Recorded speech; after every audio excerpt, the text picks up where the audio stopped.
Bonjour à tous, je suis Corentin Patrijon, journaliste chargé des sujets économie et énergie à la rédaction de Bâti Actu. Je suis ravi de vous retrouver pour ces nouvelles éditions spéciales depuis le Mondial du bâtiment 2024. Et oui, c'est reparti pour une nouvelle édition.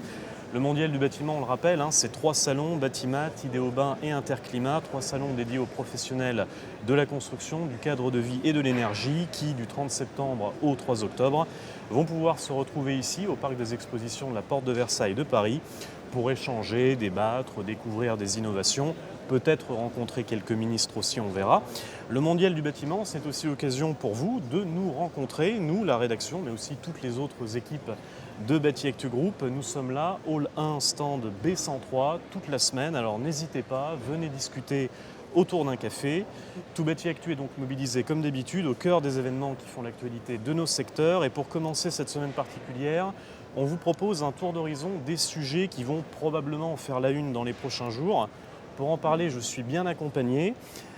Pauline Polgar, directrice de la rédaction de Bâti Actu, est avec nous. Florent Lacasse, rédacteur en chef de Bâti Actu aussi. Et Steve Carpentier, chef de rubrique Industrie, Innovation, Négoce. Bonjour à tous les trois. Pauline, je me tourne vers toi pour commencer. Semaine particulière, je disais, dans un contexte particulier lui aussi. Ah oui, ça pour être particulier, il est particulier. Bon, déjà, bonjour à tous, je suis ravie de vous retrouver au sein de nos éditions spéciales. Alors ce contexte d'un nouveau gouvernement qui a à peine quelques jours en fait, et en plus dans un contexte de restrictions budgétaires importants.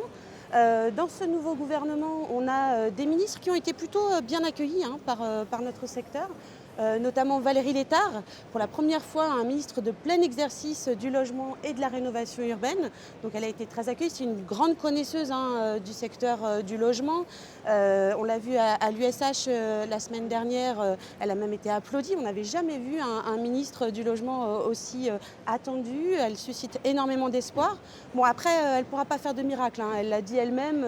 Tout le monde le sait, le budget fait que il n'y aura pas beaucoup de... Voilà, il n'y a plus d'argent, donc ça va être compliqué, mais en tout cas, le secteur fait bloc derrière elle pour avancer. Et puis surtout, on attend demain après-midi la déclaration de politique générale du Premier ministre Michel Barnier, qui aura lieu demain après-midi à 15h.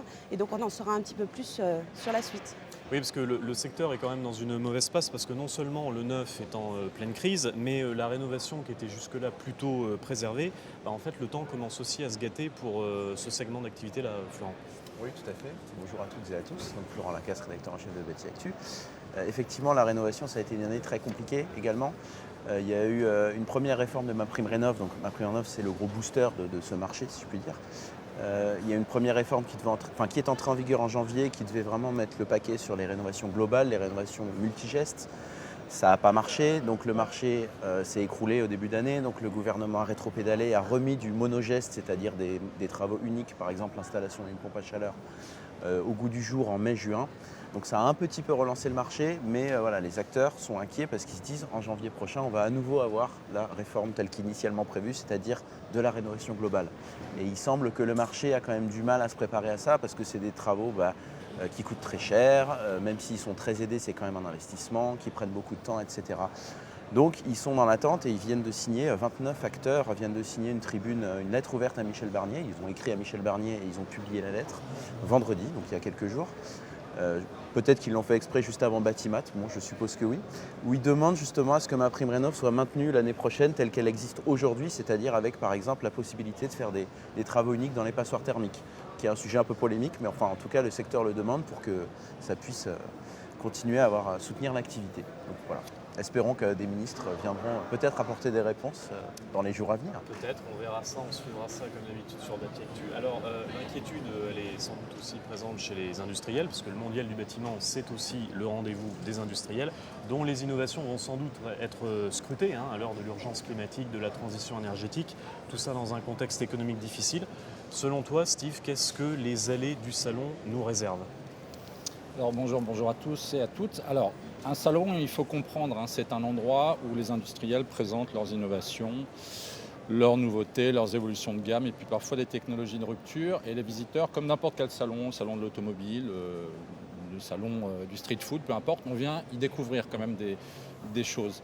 Alors évidemment, les grands sujets du moment, c'est la décarbonation. On a des industriels qui viennent quand même montrer patte blanche éviter de faire du greenwashing, donc montrer vraiment leurs solutions techniques avec évidemment un focus sur les biosourcés et puis aussi les économies d'énergie.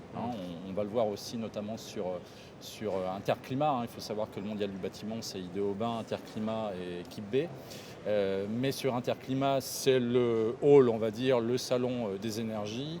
Et puis, on a vu ces dernières années en matière d'innovation, il y a eu des technologies de rupture, des évolutions, notamment sur le stockage d'énergie solaire ou la chaudière à hydrogène. Voilà, il y a des choses quand même qui bougent.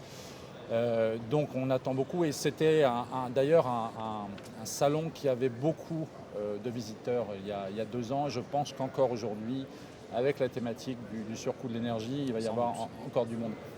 Un petit point quand même sur IDE Aubin.